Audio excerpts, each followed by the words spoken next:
आज का क्वेश्चन हम कैश कंप्यूटर ऑर्गेनाइजेशन से लिए हुए हैं और आज के क्वेश्चन में दिया हुआ है कैच लेटेंसी 1 मिली सेकेंड है। कैच लेटेंसी का मतलब कि मेमोरी में कैच मेमोरी में रीड राइट करने का जो टाइम है उसको हम लोग 1 मिली सेकेंड है। Main memory latency 10 nanosecond है। मीन्स मेन मेमोरी में डेटा को रीड या राइट करने के लिए 10 नैनो सेकेंड लग रहे हैं इसको। इसमें क्वेश्चन में दिया हुआ है कि smallest catch size required means इसको हमको फाइंड करना है कि इसको रीड ऑपरेशन परफॉर्म करने में जो टाइम लग रहे हैं वो एक ग्राफ के अकॉर्डिंग 6 मिली सेकेंड से कैच मेमोरी में कितना डेटा रीड करने में हमको टाइम लग रहे हैं 6 मिली सेकेंड से कम इस ग्राफ के अकॉर्डिंग। तो इस ग्राफ में देखते हैं यहाँ पे इधर मिस रेट दिया हुआ है परसेंटेज में और ये कैश मेमोरी साइज़ दिया हुआ है। इसको थोड़ा सा समझते हैं कि अगर हमको 10 MB डेटा रीड करना है कैच मेमोरी से तो इसका जो मिस रेट है वो 80% है। ठीक है, अगर 20 MB डेटा रीड कर रहे हैं तो यहाँ से हमको मिस रेट जो है वो 60% है। 30 MB डेटा रीड कर रहे हैं तो इसका जो मिस रेट है वो 40% है। ठीक है, 30 MB डेटा रीड करने में। तो इस कंडीशन में हमको फाइंड करना है कि कितना मेमोरी तक एक्सेस करने में जो मेरा 6 मिली सेकेंड से कम टाइम लग रहा है average time read operation perform करने में। तो इसका सॉल्यूशन देखते हैं। यहाँ पे केस 1 ले लेते हैं। केस 1 में क्या लेंगे कि अगर मेरे पास 10 MB अगर हम मेमोरी कैश मेमोरी में रीड करते हैं 10 MB तो यहाँ पे लिखेंगे CM साइज़ ले लेते हैं 10 MB। ठीक है, और जो मेरे पास मिस रेट है ग्राफ के अकॉर्डिंग तो जो मेरे पास मिस रेट है वो क्या है यहाँ पे 80%। इसको ऐसे लिख सकते हैं 0.8। ठीक है, मिस रेट। और इसी के अकॉर्डिंग अगर हम देखें तो हीट रेशियो क्या हो जाएगा, हीट रेशियो हो जाएगा 0.2। मीन्स अगर कोई भी कैश मेमोरी में 10 MB के लिए सर्च करने के लिए जाता है तो उसको मिस होता है, मतलब कि डेटा कैश मेमोरी में नहीं मिलता है, वो 0.8 मतलब कि 80% डेटा नहीं मिलता है, केवल 20% ही डेटा मिलता है। ठीक है, तो इसका सॉल्यूशन देखते हैं। अगर इसका एवरेज टाइम निकालें टी एवरेज किस लिए, तो रीड ऑपरेशन परफॉर्म करने के लिए, तो इसका फार्मूला होगा यहाँ पे थोड़ा सा लिख देते हैं शॉर्टकट कि इसको कैच के लिए TC मतलब कि टाइम फॉर कैच और यहाँ पे time for disk, main memory को डिस्क हम लोग मान चुके हैं। ठीक है, अब इसको फार्मूला पे करते हैं। पहले तो हम यहाँ पे फार्मूला होता है हीट इनटू टाइम, कैच में जितना भी टाइम लगते हैं कैच मेमोरी को एक्सेस करने में, प्लस अगर हीट होता है तब यहाँ पे हीट के लिए इतना टाइम लगता है, अगर मिस होता है तो 1 माइनस हीट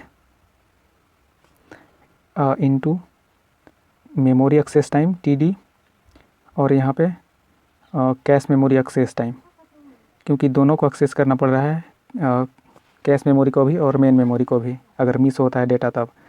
तो यहाँ पे इस फार्मूले पे सारा चीज़ पुट करते हैं। हीट रेशियो मेरे पास कितना है तो 0.2 पहले हम निकाल चुके हैं, इनटू टाइम जो कैश मेमोरी को एक्सेस करने के लिए जो टाइम लग रहा है वो कितना है, तो हमारे पास इसमें 1 मिली सेकेंड लग रहा है यहाँ पे,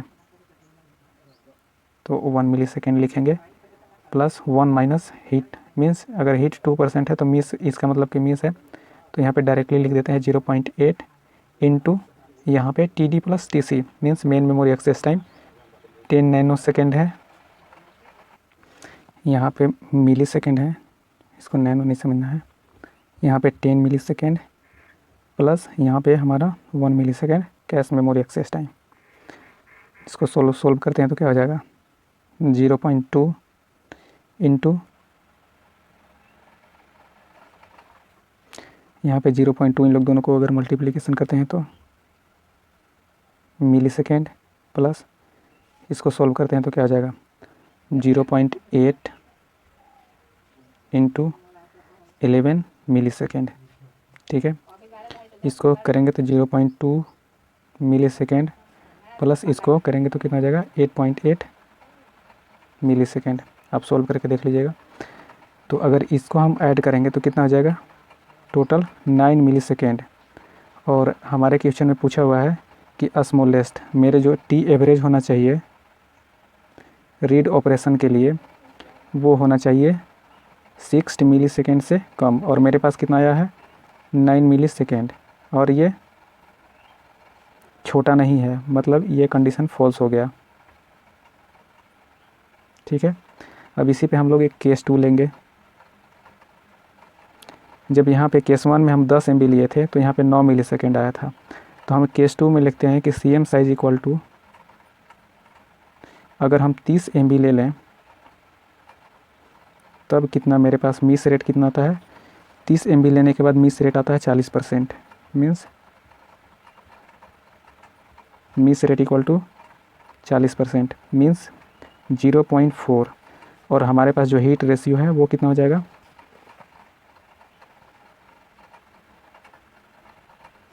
0.6, क्योंकि ये 40% है तो ये 60% हीट रेशियो होगा तभी तो इसी पे टी एवरेज यहाँ से भी फाइंड करेंगे, किसके लिए, रीड ऑपरेशन के लिए। तो यहाँ पे डायरेक्ट हम फार्मूला पे पुट करते हैं, लिखने की ज़रूरत नहीं है बार बार। तो यहाँ पे हम देखेंगे तो क्या हो जाएगा,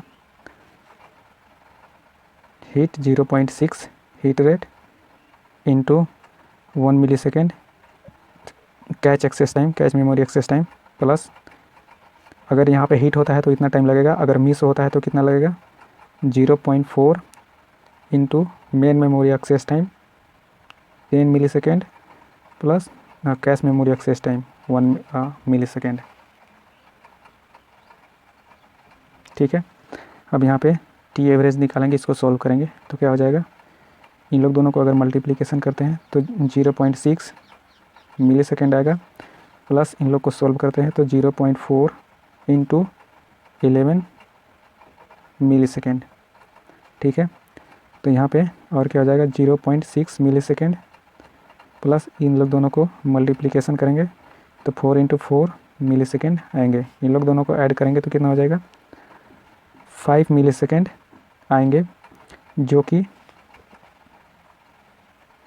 यहाँ पे 5 मिली सेकेंड आएंगे जो कि हमारा 6 मिली सेकेंड से छोटा है।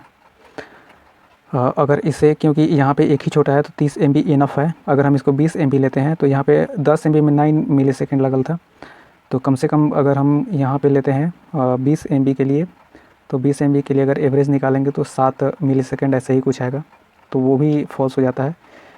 तो ये क्या हुआ, यहाँ पे हमारा जो है कंडीशन ट्रू हो गया अकॉर्डिंग टू क्वेश्चन। ठीक है, कंडीशन ट्रू होते ही जो हमारा जो है ये 5 मिली सेकेंड आंसर हो जाएगा, 5 मिली सेकेंड लगता है, तो ये कंडीशन ट्रू हुआ। तो मेरा क्या, जो कैश मेमोरी का साइज़ है, हमारे क्वेश्चन ने पूछा क्या है कि कैच मेमोरी का साइज़, तो कैच मेमोरी का साइज़ 30 MB, अगर फिल इन द ब्लैंक्स है तो वहाँ पे हो जाएगा 30 MB, और यही हमारा आंसर भी होगा। दोस्तों, गेट का जितना भी न्यूमेरिकल है उसका सॉल्यूशन जल्द से जल्द आप तक पहुँचाने की कोशिश कर रहे हैं, चैनल को सब्सक्राइब कर लें, और साथ में हमारे फेसबुक पेज और टेलीग्राम से भी ज्वाइन हो सकते हैं ताकि कोई भी नोटिफिकेशन मिस ना हो। Thank you.